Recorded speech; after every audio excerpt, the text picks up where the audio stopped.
Hey tout le monde, comment allez-vous? Aujourd'hui je vous emmène une journée avec moi, et chez moi surtout.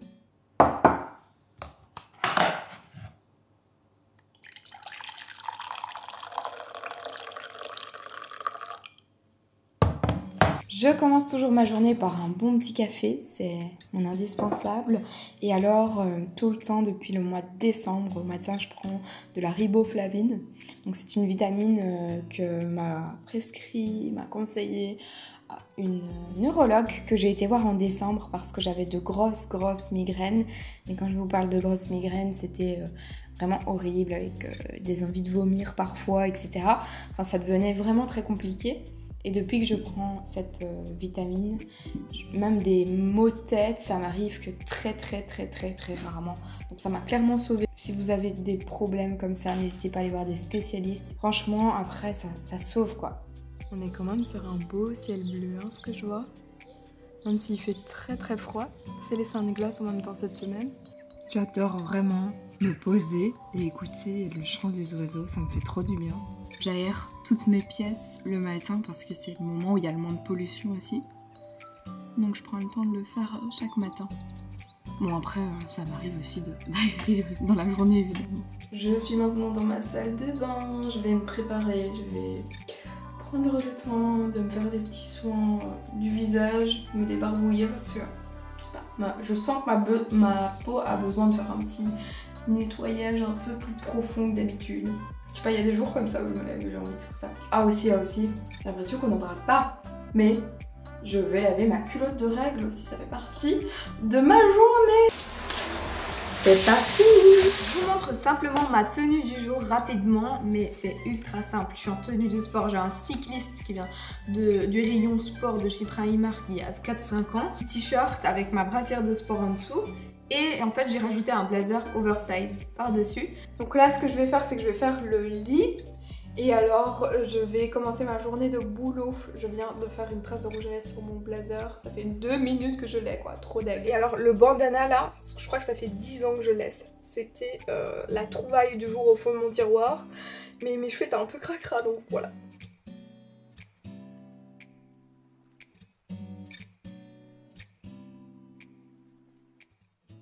Je sais pas si vous avez déjà vu cette option, mais quand vous mettez une story là sur Insta, il y a l'option créer juste ici.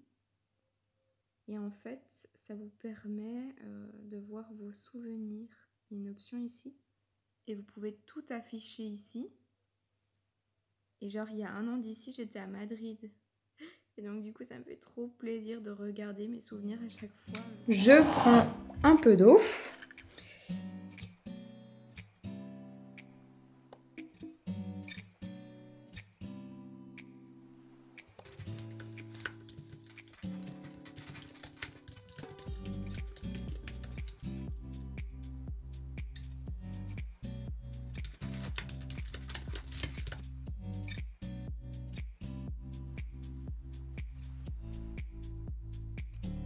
Il est 9h48 et je me suis pris un petit bol de fraises.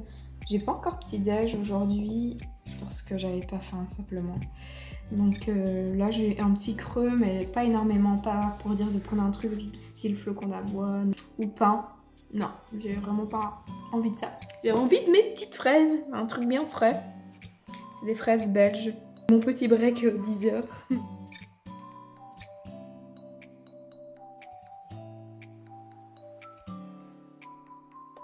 Ce midi, je mange le reste de tortilla, il reste un petit morceau.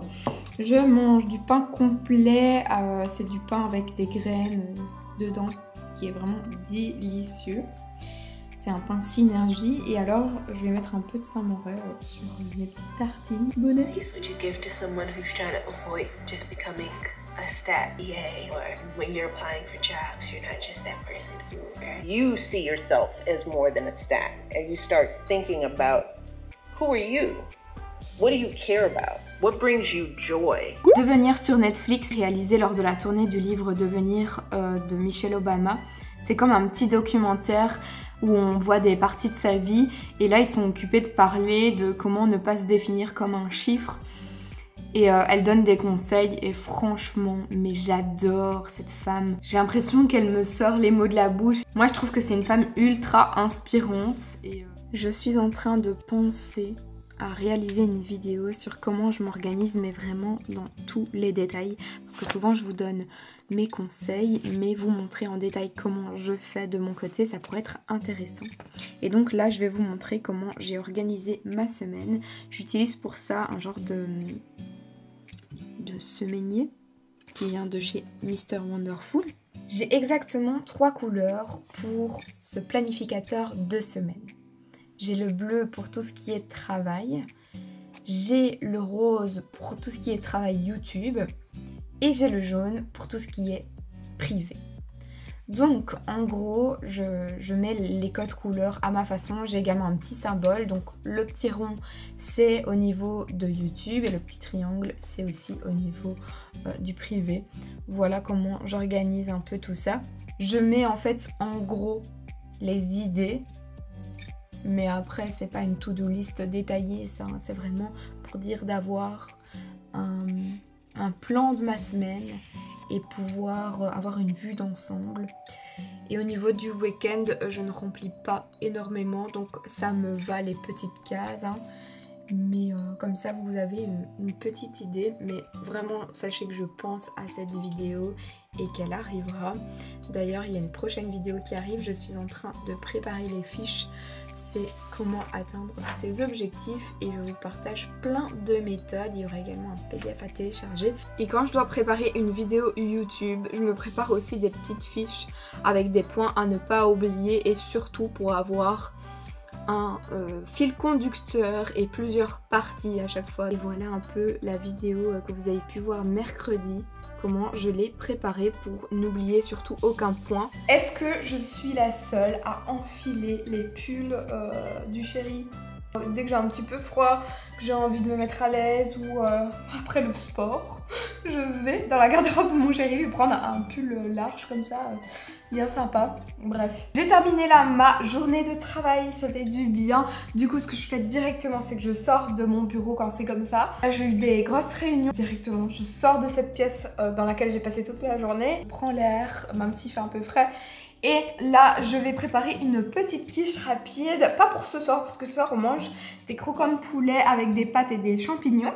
Mais là pour la quiche, c'est pour demain. Quand je dois faire une recette comme ça rapide, je prends de temps en temps des pâtes comme ça préparées.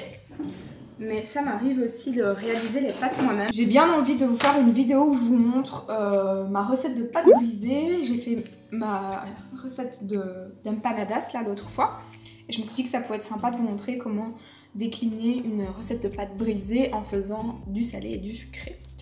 Donc si ça vous intéresse, dites-moi ça. Donc là, je vais couper l'oignon. Il y a 3 œufs, des olives, ma pâte feuilletée. Et je vais rajouter un tout petit peu de crème légère.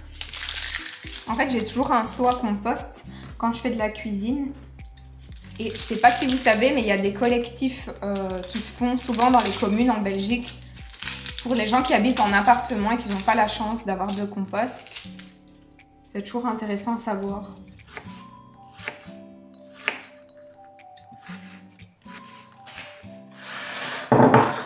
Donc, ce que je vais faire ici, c'est que je vais casser les 3 œufs. Sans mettre tout à côté, Mary, ce serait bien.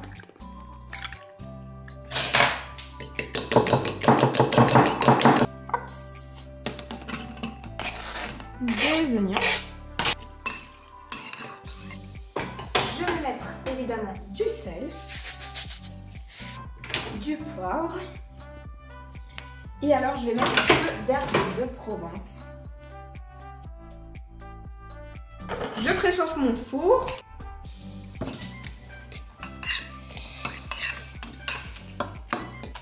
Et je vais venir mettre un peu de morceaux d'olive avec, il y a des morceaux de feta dedans.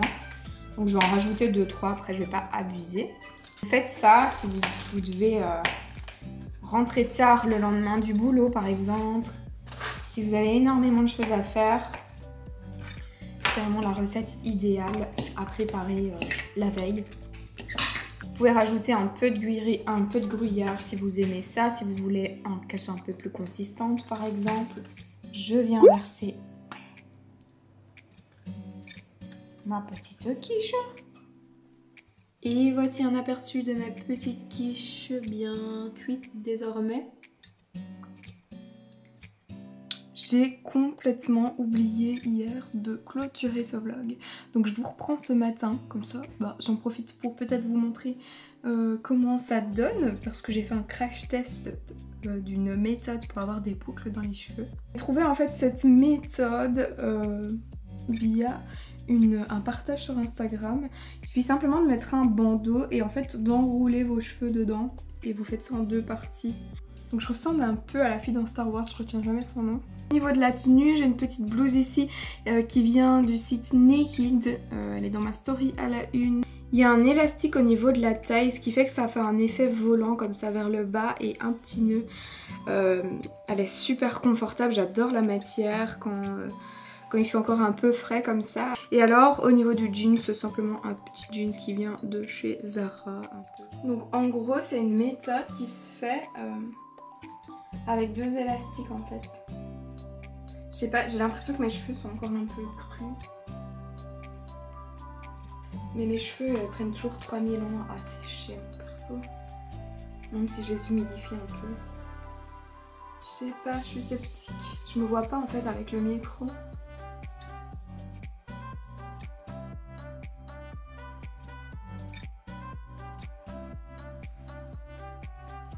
Ils sont encore un petit peu crus en fait, donc j'aurais peut-être encore dû les laisser 1 heure ou 2. Mais ça a l'air sympa quand même pour des ondulations naturelles sans chaleur, je vais y arriver. Ce que je vais faire, c'est que je vais mettre un spray sans rinçage 5 en 1 de la marque Ask. Et hop, je les fais un peu rebondir comme ça. Bien écoutez, je vais clôturer le vlog ici, j'espère sincèrement que cette vidéo vous aura plu. Si vous aimez ce genre de vidéo sur ma chaîne, n'hésitez pas à mettre un gros pouce vers le haut. Je vous fais plein de gros bisous et je vous dis à la prochaine.